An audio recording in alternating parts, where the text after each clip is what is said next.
الحمد لله رب العالمين والعاقبة للمتقين والصلاة والسلام على رسول الأمين الأنبياء أجمعين ربي لك الحمد كما ينبغي لجلال وجهك وعظيم سلطانك. معزز محترم حاضرين، أحيي جميعنا الحاضرين. هذا شهر المحرم أول شهر في سنة الإسلامية.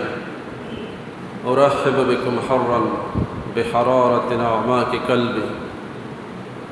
আল্লাহ রাব্বুল আলামিনের দরবারে শুকরগুজার হচ্ছি, যিনি আমাদেরকে হিজরি নববর্ষের প্রথম জুমাতে হাজির হওয়ার সুযোগ দান করেছেন। এই জন্য আমরা শুকরিয়া আদায় করি, পড়ি আলহামদুলিল্লাহ। মুসলমানদের আনন্দের দিন, কি বলেন ঠিক না? যে মাসকে আল্লাহ রাব্বুল আলামিন পছন্দ করেছেন, যেই মাস দিয়ে আল্লাহ রাব্বুল আলামিন আরবি সন গণনাকে শুভ উদ্বোধন করেছেন, যেই মাসকে আল্লাহ রাব্বুল আলামিন নিজের মাস বলে ঘোষণা দিয়েছেন, শাহরুল্লাহিল মুহররম, আল্লাহর মাস হচ্ছে মুহররম। সুবহানাল্লাহি ওয়া বিহামদিহি। আল্লাহর হাবিব সাল্লাল্লাহু আলাইহি সাল্লাম বলছেন, মুহররম মাস হচ্ছে আল্লাহর মাস, আর আমার মাস হচ্ছে রমজান মাস। সুবহানাল্লাহ।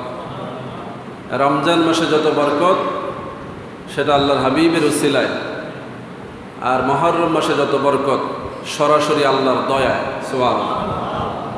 এই মুহররম মাসের ঘটনাগুলো কিয়ামত পর্যন্ত সরাসরি আল্লাহর হস্তক্ষেপের নমুনা। সুবহানাল্লাহ। সমস্ত নবীদের জীবনে মুহররম মাসকে আল্লাহ রাব্বুল আলামিন সম্মানিত করেছেন বলে। সুবহানাল্লাহ। হারাম, হরুম, শাহরুল হারাম, এগুলো সম্মানিত মাস। কি মাস? শাওয়াল, জিলকদ, জিলহজ এবং মুহররম, এই 4 মাস আল্লাহর কাছে সম্মানিত। এই 4 মাস যুদ্ধ বিগ্রহ হারাম, অথচ আল্লাহর জমিনে আল্লাহর এই কমিনা সম্প্রদায়, ইয়াহুদি সম্প্রদায়, যারা সবসময় অভিশপ্ত, এরা জমিনের মধ্যে আমাদের মুসলমানদের উপরে যুদ্ধ চাপিয়ে দিয়েছে বলে নাউজুবিল্লাহ। এর শাস্তি আল্লাহ রাব্বুল আলামিন তাদেরকে চূড়ান্তভাবে দিবেন বলে আলহামদুলিল্লাহ। ইয়াহুদিরা পৃথিবীতে যত বিপর্যয় সৃষ্টি করেছে, এত বেশি বিপর্যয় আর কোনো সম্প্রদায়ের লোকেরা করে নাই। যুগে যুগে এই সম্প্রদায়কে আল্লাহ রাব্বুল আলামিন নিজ হাতে দমন করেছেন। এরা এত বেশি জালেম এবং এত বেশি জুলুমবাজ যে শেষ পর্যন্ত আল্লাহ নিজে ধরা লাগে। এর আগে এরা থামে না। কথা বুঝতেছেন? আপনি আমি ভাবি ইহুদিদের সাথে মুসলমানরা পারে না, না, মুসলমানরা পারে, কিন্তু আল্লাহ তাকে নিজে ধরবে, এই জন্য তাদেরকে লালন করে। এটা একেবারে সেই হযরতে ইয়াকুব নবীর জামানা থেকে প্রমাণ হতে শুরু করেছে। ইয়াহুদিরা হচ্ছে ইয়াকুব নবীর বংশধর। ইয়াকুব নবীর 2 ছেলে, ইসহাক এবং ইয়াহুদা। ইউসুফ নবীর 2 ভাই। কথা বুঝতে পেরেছেন কিনা? এই ইউসুফ নবীর ভাইদের মধ্যে একজনের নাম ছিল ইয়াহুদা। এই ইয়াহুদাই ইউসুফ নবীকে কূপে ফেলে দিয়েছে। নাউজুবিল্লাহ বলবেন না? এই শয়তানি শুরু একের গোড়ার থেকে। ইউসুফ নবীকে কূপে ফেলে দিয়ে হত্যা করার যে মূল নায়ক, সে হচ্ছে এই তার ভাই ইয়াহুদা। ইউসুফ নবী যখন মিশরে বাদশাহ হলেন, নিজের 11 ভাইকে তিনি মিশরে আশ্রয় দিলেন। মিশরের একটা অঞ্চলে এই ইয়াহুদা নিজের রাজত্ব গড়ে তুলব ভাইয়ের ক্ষমতায়। বুঝছেননি? যেই ভাইয়েরে মারতে চাইছে সেই ভাই ক্ষমতায় বসছে, আশ্রয় দিছে। ওই ভাইয়ের ক্ষমতায় আবার সে একটা অঞ্চল দখল করে সন্ত্রাসী শুরু করেছে। ইহুদিদের মধ্যে তথা ইয়াকুব নবীর বংশের মধ্যে 2টা ধারা। একটা হচ্ছে ইসমাইলি ধারা। ইউসুফ নবী থেকে পর্যায়ক্রমে ইসমাইল নবী পর্যন্ত, ইব্রাহিম নবী পর্যন্ত, এইভাবে আমাদের নবী মুহাম্মদুর রাসূলুল্লাহ সাল্লাল্লাহু আলাইহি সাল্লাম পর্যন্ত নবুয়তি ধারা। আর নবুয়তের বাইরে এই ইয়াহুদার বংশ থেকে ইহুদি বংশের নবুয়ত বিরোধী ধারা, এটাও চালু আছে, কিয়ামত পর্যন্ত থাকবে। কথা বুঝতেছেন? হক এবং বাতিলের 2টা রাস্তা আল্লাহ শুরু থেকেই জমিনের মধ্যে রেখেছেন। ইমানদারদের ইমানকে মজবুত করার জন্য বলি সুবহানাল্লাহ। ধৈর্যশীলদের ধৈর্যকে আরও বড় করার জন্য। কারণ আল্লাহ রসুল বলেছেন মুমিনদের নাজাতের কারণ হবে দুইটা, একটা হচ্ছে সবর, আরেকটা হচ্ছে শুকর। এই কথা আলোচনা আগেও করেছি যে সবর যত বড় বেশি হবে এবং শুকরিয়া যত বেশি হবে, মুসলমানরা এই দুইটার বিনিময়ে কামিয়াব হবে। তো সবর এবং শুকর বেশি কাজে লাগে যখন জুলুম হয়, কি বলেন ঠিক কিনা? জুলুমের শিকার হলে ধৈর্য ধরা লাগে, আবার জুলুমের মধ্যে থেকেও আল্লাহ শুকরিয়া আদায় করা লাগে। এটা বড় ইমানদারি কাজ। এই সময় যারা হতাশ হয়ে যায়, এই সময় যারা বিভ্রান্ত হয়ে যায়, তারা ঈমান হারা হয়ে যায়। আর এই সময় যারা সঠিক সিদ্ধান্ত নিয়ে জমিনে অনড় অবিচল থাকে, এরা হয় শহীদ হবে, নয় গাজী হবে, এরা জান্নাতি হবে। সুবহানাল্লাহ। এজন্য পৃথিবীতে যত বিপর্যয় হয়েছে, মুসলমানদের উপরে জুলুম হয়েছে, মুসলমানরা কখনো ঈমানের দিক থেকে দুর্বল হয়, তারা কখনো হতাশ হয় না। এজন্য আজকের পৃথিবীতে আল্লাহ রাব্বুল আলামিনের পক্ষ থেকে মুসলমানদের উপরে যত জুলুম এই ইহুদি জাতিদের দ্বারা হচ্ছে, এটা অস্বাভাবিক কিছু নয়। এটার মধ্যে মুসলমানদের জন্য শিক্ষা আছে। মুসলমানরা যদি ইহুদিদের বিরোধী হয়, মুসলমানরা সম্মানিত হবে। মুসলমানরা যদি ইহুদিদের সাথে দালালি করে, অসম্মানিত হবে। কথা বুঝতে পেরেছেন? এটা মাথায় রাখতে হবে। আজকের এই মুহররম মাসকে কেন্দ্র করে আল্লাহর হাবিব সাল্লাল্লাহু আলাইহি সাল্লামের একটা হাদিস রয়েছে। রাসূল বলেছেন, সুমু আশুরা ওয়া খালিফু ফিহিল ইয়াহুদা ওয়া খালিফু ফিহিল ইয়াহুদা। তোমরা মুহররম মাসে রোজা রাখো, তবে ইহুদিদের বিপরীতে রাখো। ইহুদিদের সাথে মিল রাইখো না। কথা বুঝতেছেন? দ্বন্দ্বটা আজকে ইরানে লাগে নাই, 1400 বছর আগে মদিনায় এই দ্বন্দ্ব ছিল। গত জুমায় বলেছি, খায়বরের ইহুদিরা ষড়যন্ত্র করত মোহাম্মদ রাসূলুল্লাহকে হত্যা করার জন্য, করতো কিনা? ওরা তো আল্লাহর নবীকেও রেহাই দেয় নাই, নবীর উম্মতকে রেহাই দিবে কিভাবে? এই জন্য আপনি আমি তাদের কাছে রেহাই পেয়ে যাব এই আশা করার কোনো সুযোগ।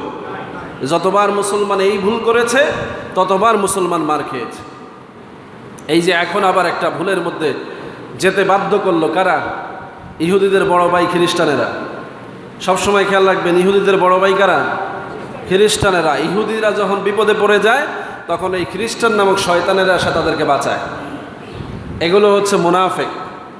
এগুলো মুসলমানদের সাথেও সম্পর্ক রাখে, ইহুদিদের সাথেও সম্পর্ক রাখে।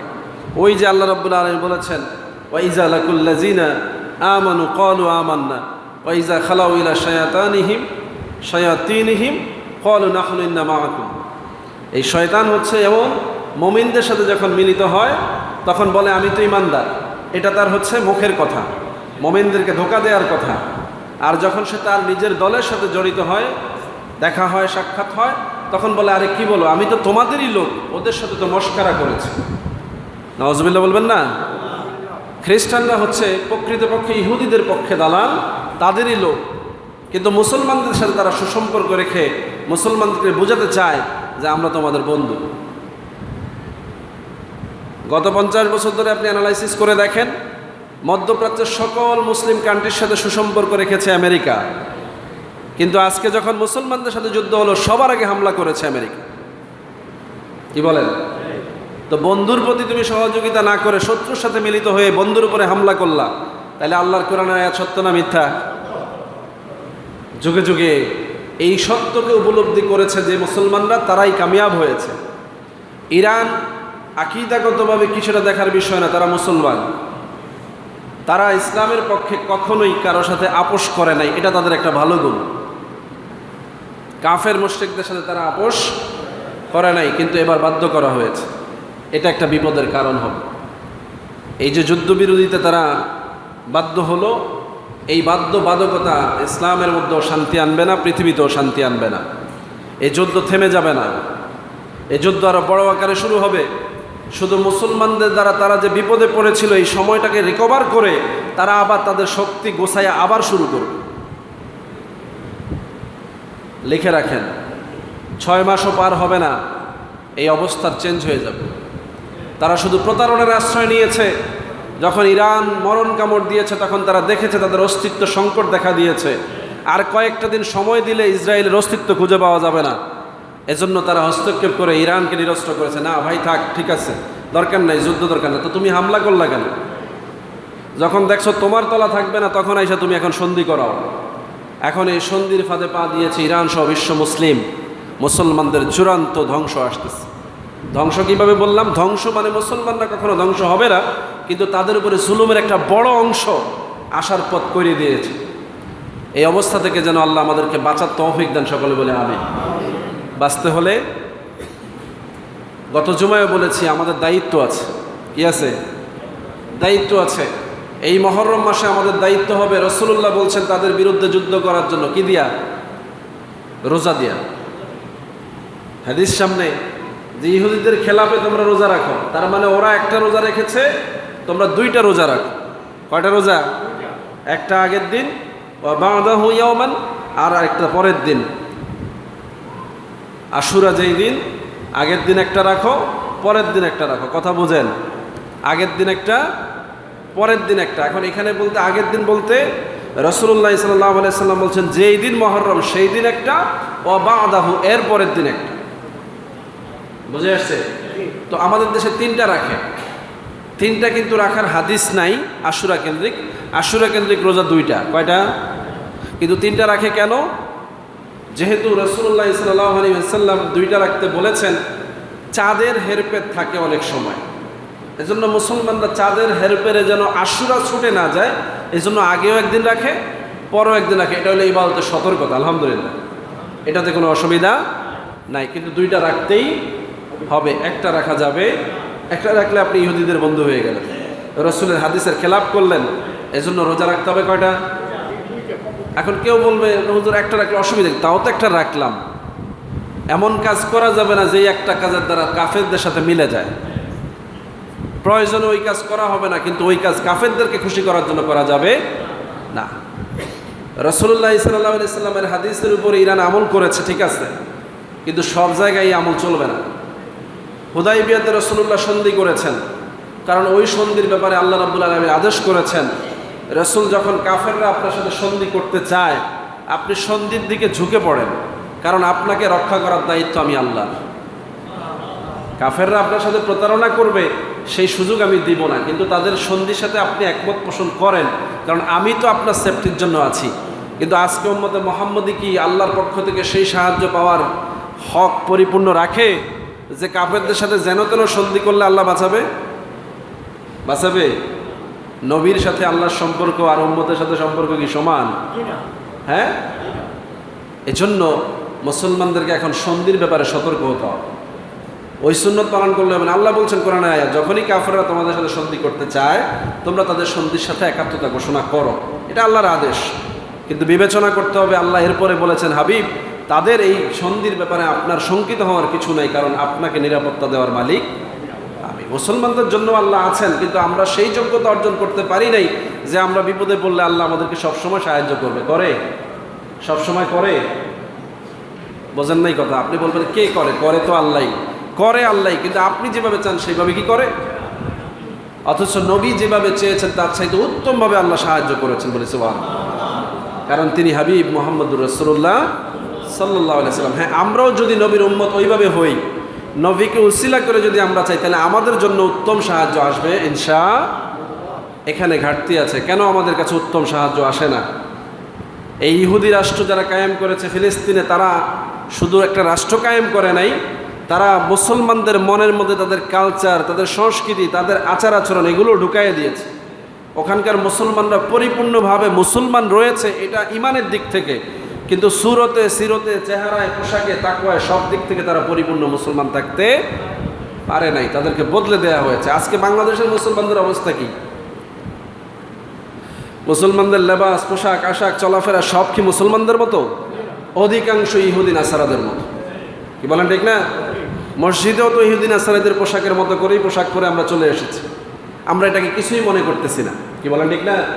অথচ আল্লাহর হাবিবের যুগে, সাহাবা আজমাইনের যুগে, আউলিয়া কেরামের যুগে মসজিদে পোশাক পরে আসার মধ্যে ব্যাপার ছিল। যেন তেন পোশাক পরে মসজিদে আসলে মসজিদ থেকে বের করে দিয়েছে। একটা রোজার ব্যাপারে রাসূলুল্লাহর কঠোরতা বোঝেন নাই আপনি? যে রোজা রাখবা আল্লাহর উদ্দেশ্যে, সেখানেও কি করবা? ইহুদিদের সাথে মিলাইয়া রাখা যাবে না। তাহলে রোজা একটা বড় ইবাদত, যেটা আল্লাহর কাছে রাখা হবে, এটা মানুষের প্রতিযোগিতার কিছু না। সেখানেও আল্লাহ বলছেন ইহুদিদেরকে ঠেকাও। আর দুনিয়াতে আপনি লেবাসুত তাকওয়া বাদ দিয়ে নিজের পোশাকের ক্ষেত্রে তাদেরকে আহ্বান করছেন, তাদের মতো মিলিয়ে পড়ছেন, তাহলে আপনি তো আসলে মূলত ইসলামকে প্রাধান্যই দিচ্ছেন না। কারণ পোশাকের একটা বিশেষ গুরুত্ব রয়েছে কিনা। লেবাসুত তাকওয়া হুয়া দ্বীন আল ইসলাম, যে তাকওয়ার পোশাক, এটা দ্বারাই দ্বীন ইসলাম বোঝা যায়। কি বোঝা যায়? আপনি একজন মানুষকে দেখলে কয়েকটা জিনিস দেখে বুঝবেন সে মুসলমান, কিন্তু যদি দাড়ি নাই, টুপি নাই, পাঞ্জাবিও নাই, কোট প্যান্ট টাই পরা, তাকে মুসলমান সাব্যস্ত করাটা এটা কঠিন। কি বলেন ঠিক কিনা?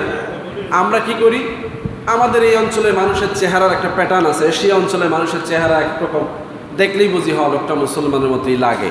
কিন্তু আপনি কি শিওর করতে পারবেন 10 জন হিন্দু, বৌদ্ধ, খ্রিস্টান আর মুসলমান যদি একই পোশাকে দাঁড় করিয়ে দেওয়া হয়, দাড়ি নাই, টুপি নাই, ধর্মীয় কোনো পোশাক নাই, আলাদা করা যাবে? এই যে আলাদা করা গেল না, এটাই রাসূল বলছেন এটা খেলাফে ইয়াহুদ হলো না, এটা ইহুদি নাসারাদের সাথে ডিফারেন্স হলো না। আপনাকে কি কথা বলে দিতে হবে যে সব কাজে তুই ডিফারেন্স কর, সবগুলো হাদিস কি আল্লাহ রাসূল বলতে হবে? একটা বড় ইবাদতের মধ্যে বুঝিয়ে দিয়েছেন যে এই ইবাদতটা করার সময় তোমাকে খেয়াল রাখতে হবে এটার সাথেও যেন ইহুদিদের মিলে না যায়। তাইলে ছোটখাটো ইবাদতের